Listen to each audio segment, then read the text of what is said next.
Hoje vamos refletir sobre dois textos bíblicos que trazem uma lição profunda sobre dinheiro, administração e confiança em Deus. O primeiro texto está em Lucas 16:11. Se vocês não forem dignos de confiança em lidar com as riquezas deste mundo, quem lhes confiará as verdadeiras riquezas? O segundo texto está em Isaías 55:8-9. Porque os meus pensamentos não são os pensamentos de vocês, nem os seus caminhos são os meus caminhos, declara o Senhor. Assim como os céus são mais altos do que a terra, também os meus caminhos são mais altos do que os seus caminhos, e os meus pensamentos mais altos do que os seus pensamentos. Esses dois textos juntos revelam uma verdade muito importante. Deus observa como lidamos com aquilo que temos hoje, e muitas vezes a forma como pensamos sobre dinheiro é bem diferente da forma como Deus pensa. Muitas pessoas acreditam que, se tivessem mais dinheiro, fariam coisas melhores, ajudariam mais pessoas e administrariam melhor suas finanças. Porém, quando olhamos para os ensinamentos de Jesus, percebemos que ele mostra exatamente o contrário. Jesus ensina que a prova de fidelidade não acontece quando temos muito, mas quando temos pouco, é no pouco que o caráter é revelado. Deus observa como administramos recursos pequenos. Observa se somos responsáveis, se gastamos com sabedoria, se evitamos dívidas desnecessárias e se sabemos esperar o momento certo. A fidelidade nas pequenas coisas revela quem realmente somos, e caráter é algo que Deus valoriza muito mais do que riqueza. Quando Jesus fala sobre riquezas deste mundo, ele está se referindo a algo temporário. O dinheiro, os bens materiais e as posses são passageiros. Hoje podem estar em nossas mãos, e amanhã podem não estar mais. A história está cheia de exemplos de pessoas que tinham muito e perderam quase tudo em pouco tempo. Isso acontece porque o dinheiro é instável e pode desaparecer rapidamente. Mas a forma como lidamos com esses recursos revela algo muito mais profundo.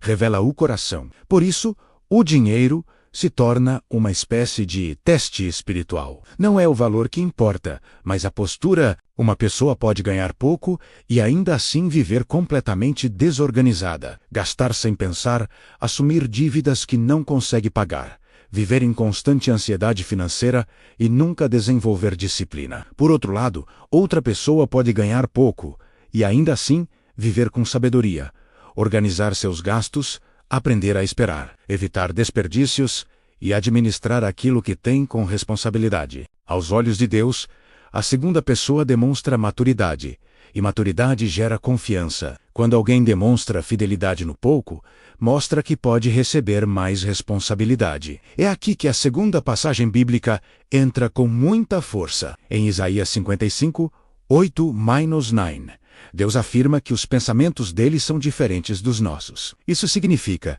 que a lógica de Deus não é a mesma lógica do mundo. Enquanto o mundo ensina a buscar riqueza a qualquer custo, Deus ensina responsabilidade antes da prosperidade. Enquanto muitos procuram ganhar rápido, Deus valoriza processos. Enquanto a sociedade admira quem tem muito, Deus observa quem é fiel. Essa diferença de pensamento muda completamente a maneira de enxergar o dinheiro. Para Deus, prosperidade não começa na conta bancária.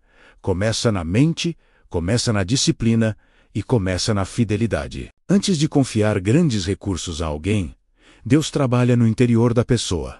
Trabalha na mentalidade, trabalha na paciência e trabalha na sabedoria. Uma pessoa que aprende a administrar 10, saberá administrar 100. Quem administra 100 com sabedoria, poderá administrar 1000. Mas quem desperdiça 10, provavelmente também desperdiçará 1000, porque o problema raramente está na quantidade de dinheiro, e na maioria das vezes, está na mentalidade. Por isso, Deus trabalha primeiro no coração da pessoa. Ele ensina paciência, ensina prudência e ensina autocontrole. Essas qualidades são muito mais valiosas do que dinheiro, porque quando alguém possui essas qualidades, o dinheiro deixa de ser um problema e passa a ser apenas uma ferramenta. Ferramenta para cuidar da família, ferramenta para construir estabilidade, ferramenta para ajudar pessoas e ferramenta para construir algo que tenha propósito. Infelizmente, muitas pessoas querem o resultado sem passar pelo processo. Querem prosperidade sem disciplina, querem abundância sem responsabilidade e querem crescimento sem transformação. Mas os princípios bíblicos mostram que Deus age de forma diferente. Primeiro, ele observa a fidelidade no pouco, e somente depois vêm responsabilidades maiores. Esse princípio aparece diversas vezes nas Escrituras e também pode ser visto claramente na vida cotidiana. Uma pessoa que aprende a controlar seus gastos hoje está se preparando para oportunidades futuras. Uma pessoa que aprende a viver com equilíbrio está desenvolvendo maturidade, e maturidade sempre atrai confiança. Isso vale para relacionamentos, vale para trabalho, vale para liderança e também vale para finanças. Se hoje você sente que tem pouco, talvez esse seja exatamente o campo de treinamento que Deus está usando para preparar algo maior. Talvez esse seja o momento de aprender a administrar melhor, aprender a controlar gastos, evitar dívidas desnecessárias,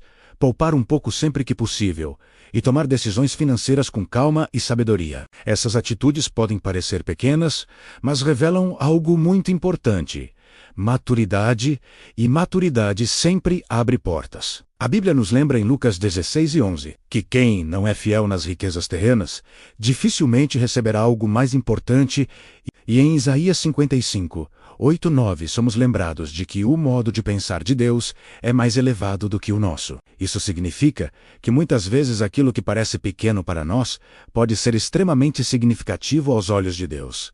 Ser fiel no pouco pode parecer algo simples, mas espiritualmente isso demonstra caráter, demonstra responsabilidade e demonstra confiança. Por isso, quando falamos de dinheiro, segundo a Bíblia, não estamos falando apenas de riqueza. Estamos falando de caráter. Estamos falando de confiança.